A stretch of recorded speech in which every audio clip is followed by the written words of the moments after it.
대단원 6 평화와 공존의 윤리, 소단원 15 지구촌 평화의 윤리 두 번째 강의 진행해 보도록 하겠습니다. 자, 여러분, 우리가 저번 시간에 국제 분쟁에 대한 두 가지 입장인 이상주의와 현실주의를 배웠고, 그 이상주의의 대표주자인 칸트의 영구평화론을 배웠습니다. 여러분들 칸트 영구평화론을 배우면서 와, 너무 어려운데 이렇게 생각하시는 분들도 있을 텐데, 여러분들 지금은 2학년 수준에서 제가 봐야 한다고 이야기했던 부분에 집중하시고, 여러분들 저랑 다음 학기 다 내년도 볼 거니까 여러분들 이해를 충분히 못했던 부분은 내년을 위해 좀 남겨두도록 하세요. 그래서 내년에 또 겨울방학 때 영상을 또 추가적으로 들으면 되니까 너무 부담 갖지 마시기 바랍니다. 자, 그런데요, 칸트에서 연결돼서 나오는 학자가 오늘 배울 요한 갈퉁이라는 분입니다. 자, 이 갈퉁이란 분은 작년에 돌아가셨어요. 그래서 작년 수능에 나오는 게 아닌가 이런 생각을 많이 했었는데, 여러분 작년에 출제되지 않았고요. 그래서 올해 출제될 가능성이 충분히 있어 보이기 때문에 여러분들 집중해서 공부해 주시기 바랍니다. 자, 우리 칸트는요, 영구평화, 거기서 말하는 평화는요, 전쟁이 없는 상태를 이야기한 거야. 그래서 칸트는 시간적으로 영원히, 공간적으로 전 세계에 전쟁이 없다면 괜찮다라고 이야기를 했어요. 자, 근데요, 갈퉁은 새로운 개념을 제시합니다. 과연 전쟁이 없는 것이 평화일까? 그거 말고 다른 평화도 있지 않을까? 라는 의문점을 제시한 분이에요. 자, 그래서 시작해 보겠습니다. 2단원 두 번째, 요한 갈퉁입니다. 자, 갈퉁이라는 분은 무슨 이야기를 하셨냐면, 자, 직접적인 폭력뿐만 아니라 라고 되어 있어요. 자, 그러면 직접적인 폭력도 포함해서 여기서 말하는 직접적인 폭력이 뭐냐면 물리적 폭력을 말하는 거야. 뭐야 그게? 때리고 죽이는 걸 말하는 거예요. 자, 근데 그것뿐만 아니라 구조적, 문화적 폭력까지 제거해야 적극적인 평화, 진정한 평화다라는 이야기를 합니다. 자, 이게 어떤 개념인지 좀 더 보겠습니다. 갈퉁은 평화를 두 가지로 나누는데요. 1번은 소극적 평화야.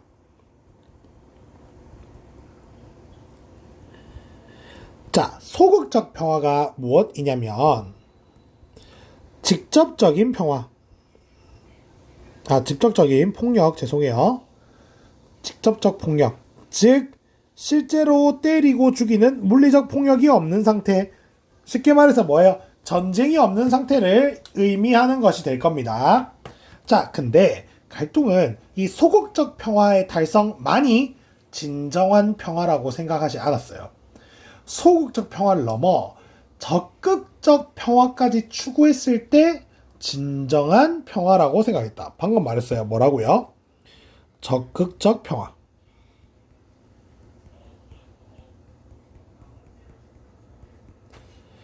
적극적 평화가 뭔데요? 적극적 평화는 직접적인 폭력뿐만 아니라, 이것도 포함하는 거야. 버리는 게 아니고, 뿐만 아니라 간접적 폭력.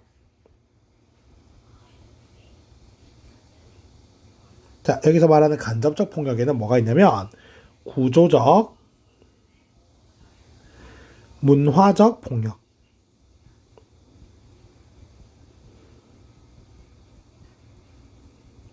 까지도 없는 상태를 의미합니다. 자, 그러면 우리가 직접적인 폭력뿐만 아니라 간접적 폭력까지 없는 상태가 적극적 평화인데, 우리가 모르는 단어가 있죠. 구조적, 문화적 폭력이 뭔지를 알아야 저 개념을 이해할 수 있겠네. 자, 그래서 밑에 보겠습니다. 자, 우리 갈퉁은요, 폭력을요, 인간의 욕구를 무시하는 것이라고 정의를 했어요. 이게 뭔 소리야? 무슨 욕구를 무시해? 자, 보자. 직접적인 폭력은 무슨 욕구를 무시한 거냐면 1번 적어볼게요. 직접적 폭력. 자, 무슨 욕구를 무시하는 것이냐면, 여러분 폭행당하거나 구타당하거나 고문, 테러, 전쟁 당하고 싶은 욕구가 있어요. 하기 싫은 욕구가 있죠. 그런 욕구를 무시하는 게 직접적 폭력이고, 자, 직접적 폭력은 형광펜을 칩니다. 의도적인 폭력이에요. 여러분 때렸는데 의도가 없이 폭행했어요. 말도 안 되는 소리죠. 다 의도가 있는 폭력이다. 자, 그런데 밑에 형광펜 칠게 2번. 2번은 무슨 폭력이냐면 구조적 폭력인데요.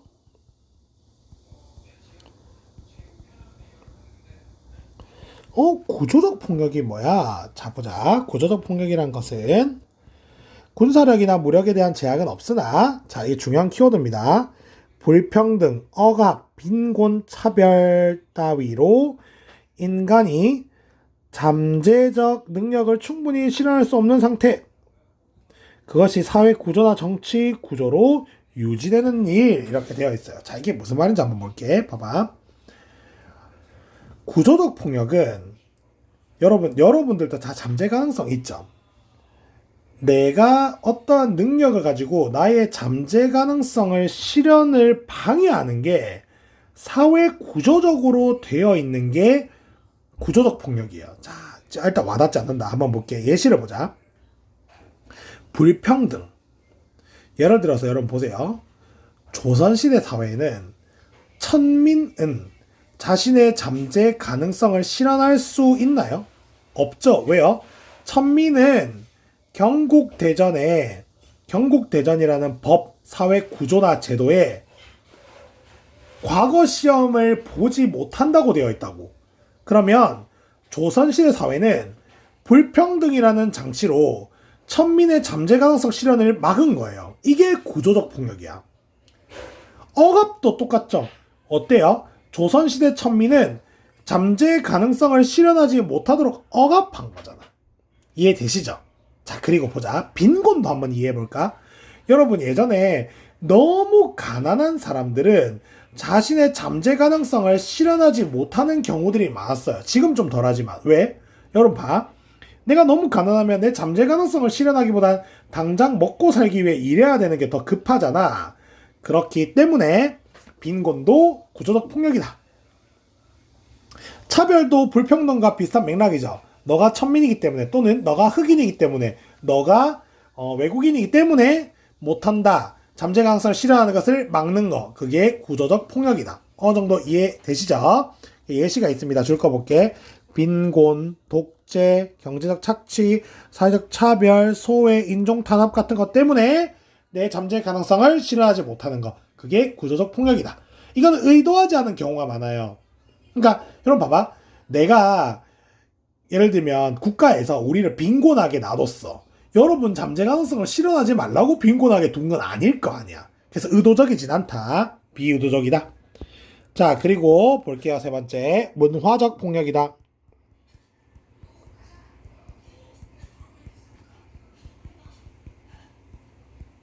자, 문화적 폭력이라는 것은 문화적인 측면인 종교와 사상, 언어, 예술, 과학, 법, 대중매체와 같은 교육 내부의 직접적 혹은 구조적 폭력을 정당화하고 합법화하는 폭력이래. 여러분, 제가 어렸을 때 영화를 보잖아요. 그러면 이제 외국 영화는 항상 나쁜 사람은 흑인이고 착한 사람은 백인이었어요. 여러분 봐봐.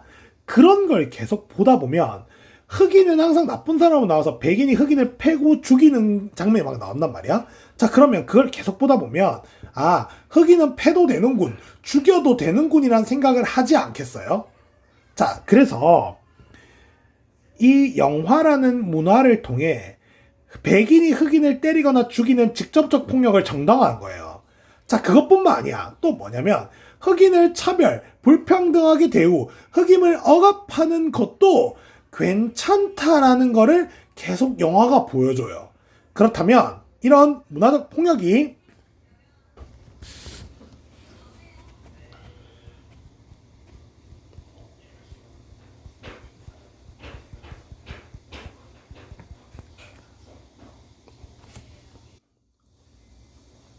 자, 보자. 문화적 폭력이 물리적 때리고 죽이는 거 폭력. 구조적 폭력이 뭐라고요? 내 잠재 가능성을 사회 구조를 통해 막게 되는 거야. 그런 것들을 뭐 한다? 정당화 시킨다. 응? 어떻게요? 다시 한번. 영화라는 문화적 요소로 흑인이 백인을 때리는 백인이 흑인을 때리는 그런 물리적 폭력을 정당화하고 백인이 흑인을 차별, 억압, 불평등하는 구조적 폭력도 정당화시킨다. 자, 그래서 여러분 형광펜 드세요. 갈통은 소극적 평화에서만 머무는 게 아니라 적극적 평화까지 추구했을 때 진정한 평화가 온 거다. 자, 그러면 어떻게 돼야 돼요? 직접 구조, 문화적 폭력 모두가 없어졌을 때 진짜 평화가 온 거다라고 이야기를 하는 건데, 봐봐. 그것을 이렇게 표현합니다. 자, 직접적 문화 폭력, 구조적 폭력, 문화적 폭력은 서로 삼각형을 형성해서 서로가 서로에게 영향을 준대. 그러니까 이 셋 중 하나라도 내비두면 나머지 아들이 계속 살아남는 거야. 그래서 직접적, 구조적, 문화적 폭력은 전부 다 없애야 돼. 이해되시죠?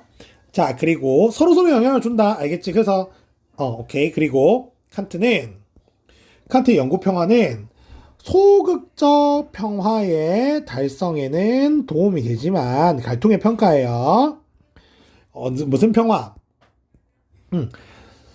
진정한 적극적 평화의 실현을 어렵게 만든다라는 단점이 있습니다. 자, 4번 안보의 개념 확장 보자. 자, 이거는 뭐냐면, 자, 우리 요한 갈통이라는 게 사람이 처음으로 평화라는 개념을 새로 정의한 거야. 야, 우리가 생각해보면 평화라는 거는 단순히 그냥 전쟁이 없는 걸 말하는 거잖아요. 근데 요한 갈통에게 평화라는 건 사회 구조적인 불평등, 억압, 차별, 빈곤 또는 사회 문화적인 요소를 통한 폭력까지 없어졌을 때 진정한 평화라고 하잖아. 이 개념이 적용된 안보가 바로 인간 안보라는 개념이에요.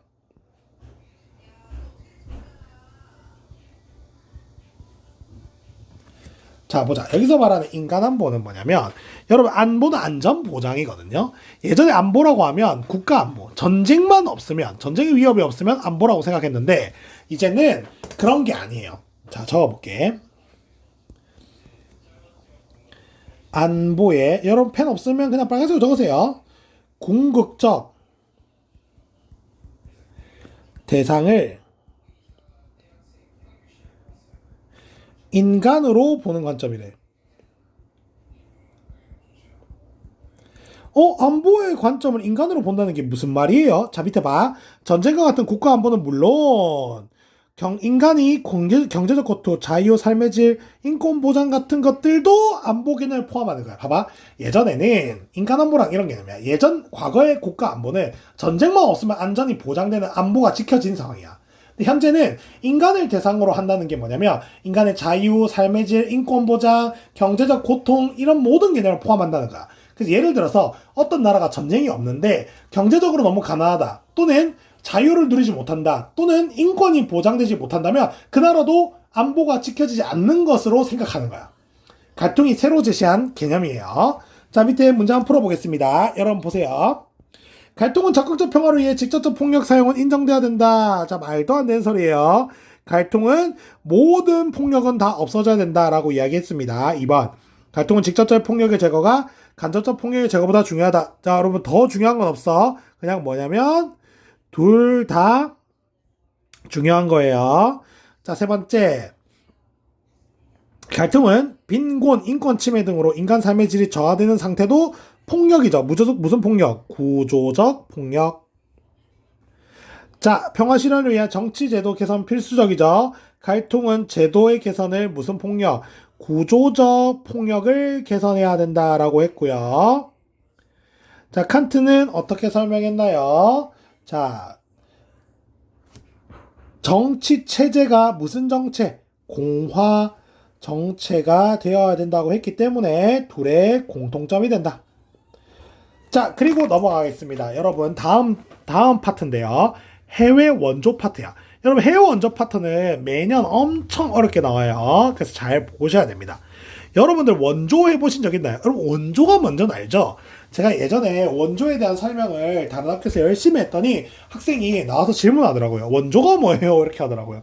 제가 진짜 충격 먹었는데, 여러분, 원조 할머니 국밥이 아니고 여기서 말하는 원조는 돕는다는 뜻이야. 그럼 제목이 해외 원조니까 해외에 있는 다른 국가를 돕는 게 해외 원조가 되겠죠. 자, 해외 원조에 대한 다양한 사상가들의 관점이 있습니다. 자, 첫 번째, 자선의 관점이야. 자선.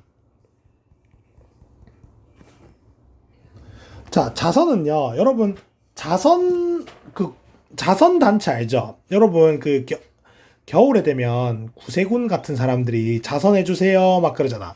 자선은 남을 불쌍히 여겨서 도와준다는 뜻이란 말이야.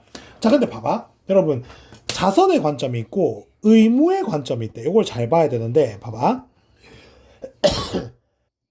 여러분, 연말에 구세군에 자선을 안 하면 나쁜 사람이 되는 거예요? 아니죠. 자선을 하면 좋은 사람, 착한 사람, 윤리적인 사람이 되는 거지만, 자선을 안 한다고 나쁜 건 아니잖아. 그게 자선의 관점이야. 자, 근데 의무는 해야 하는 거고, 안 하면 나쁜 게 되는 관점이야. 그럼 봐봐. 의무는 당연히 해야 되는 거고, 안 하면 나쁜 게 되는 관점이다. 그럼 봐봐. 1번의 자선의 관점은 해외 원조로 하면 좋지. 근데 안 한다고 나쁜 건 아니다. 이게 해외 원조를 자선의 관점으로 하자는 애고, 해외 원조는 의무의 관점으로 이루어진다 되는 애는 뭐야? 해외 원조는 반드시 해야 하고, 안 하면 나쁜 거다라고 이야기하는 관점입니다. 이렇게 되셨죠? 자, 그러면 자선의 관점부터 한번 볼게요. 자선의 관점의 대표주자는 여러분들 다 아는 사람이에요. 노직입니다. 노직. 자, 노직 우리 복습해 볼게요. 노직은 무슨 지상주의였습니까? 여러분 펜 없는 사람 빨간색으로 적으세요. 자유, 지상주의다. 자, 뭐가 최고예요? 자유가 최고다. 여러분, 저기서 말하는 자유는 소극적 자유고, 내 마음대로 할 수 있는 소극적 자유의 대표적인 주자는 소유권이다. 그래서 옆에 읽어볼게. 정당하게 취득한 재산은 개인의 소유권이 있으므로, 배타적 소유권, 이제 설명 안 한다. 배타적 소유권 뭐야? 미안, 내가 좀 높아심이 있어서. 타인을 배척하는 게 배타죠. 처분권 또는 개인의 자유로운 선택에 달려있다. 자, 그래서 중요한 표현. 내 재산으로 다른 사람을 돕는 게 원조잖아. 가난한 사람을 돕는 것을 의무로 요구하는 것은 개인의 권리 침해다. 봐봐. 노직은 당연하겠죠. 봐봐.